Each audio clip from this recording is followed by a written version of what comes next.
Hello, my name is Brendan, and welcome to Brendan's Film Reviews. Today we will be looking at the second MCU film, The Incredible Hulk. So with that out of the way, let's just get right in this review. The Incredible Hulk was released in 2008 and, as I mentioned, was the second film in the Marvel Cinematic Universe. So does it hold up as good as Iron Man does? Well, let's go ahead and find out. So The Incredible Hulk has a few more issues than Iron Man, unfortunately. The biggest one for me was the story. The problem with the story is the movie is a bit boring. The movie has a lot more exposition. And while exposition can be good at times, in this case, a lot of the exposition is slow and pretty boring.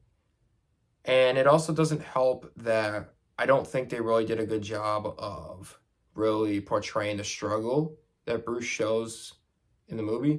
The whole point of the Hulk is Bruce is a tragic hero where he is always been at odds with the Hulk. He wants to get rid of the Hulk. And I feel like in this movie they don't show it enough. He does want to get rid of it, and I do show some of his struggles with it. There are moments where he kind of falls over and kind of looks at what the Hulk was seeing, but they just don't do enough for me to really show he's struggling with it. Edward Norton gives a good performance.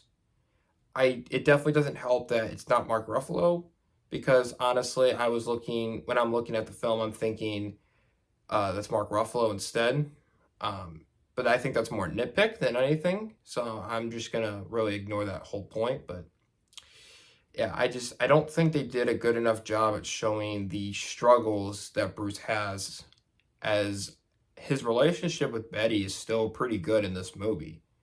Even after she learns he is the Hulk, she doesn't really freak out or anything. And while she doesn't really freak out in other media, I think they could have added a little bit more to show Bruce's struggle in the film.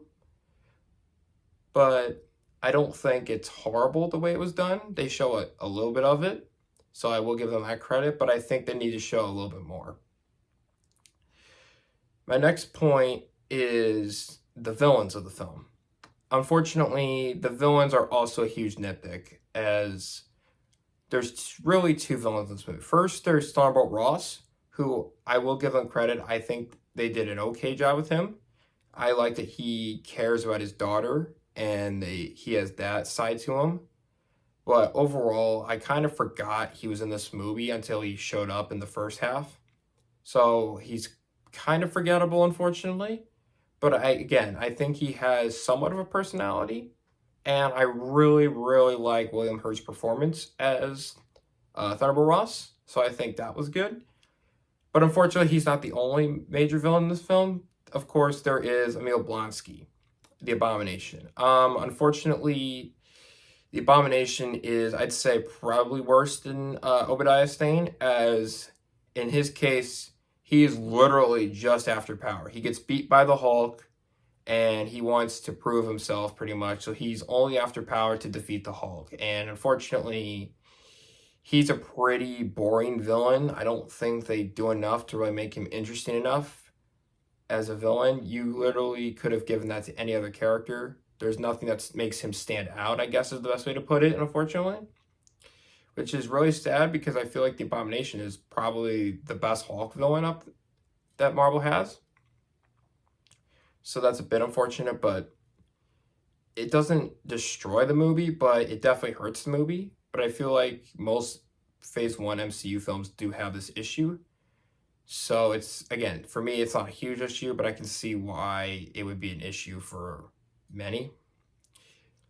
The next thing I would like to talk about is the Hulk himself, as I think they do a good job of characterizing the Hulk as basically this tragic hero, as well. As if you really listen closely, there's 3 Hulk action sequences. The first one, I think they do a really good job of like hiding the Hulk and make it feel like a monster movie.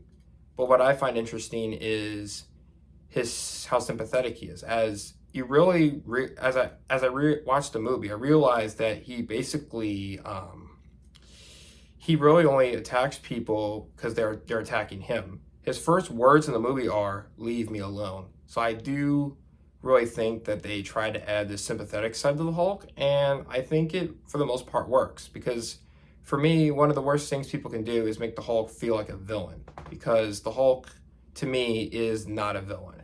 So I like the idea that he's more sympathetic in this movie, and I think they really nailed that side to him. Also, whenever the Hulk is on screen and he's destroying stuff, I think it's really well done. It's really entertaining. When the movie is showing its action, which is, like I said, it's great, the movie's extremely entertaining. But when it's showing its exposition, I think the movie kind of falters a little bit. So with that, there is some entertainment value to the movie, so I don't think it's a complete snooze fest like some other movies. But a lot of it is weighed down by the exposition. The final thing I want to talk about, and I want to make this quick because I basically did make a huge section. There's a huge section in my last video, but I want to be quick about this, not to compare the two, but the CGI. The CGI on the Hulk is kind of untextured to me. It looks, I guess, video game-ish. For me, it looks better than the Hulk in 2003, but I don't think it looks that good. It doesn't look terrible, but it could look better, personally. But again, I want to make this quick, so it's okay. It's not great, but it's not terrible. In conclusion, The Incredible Hulk is just okay.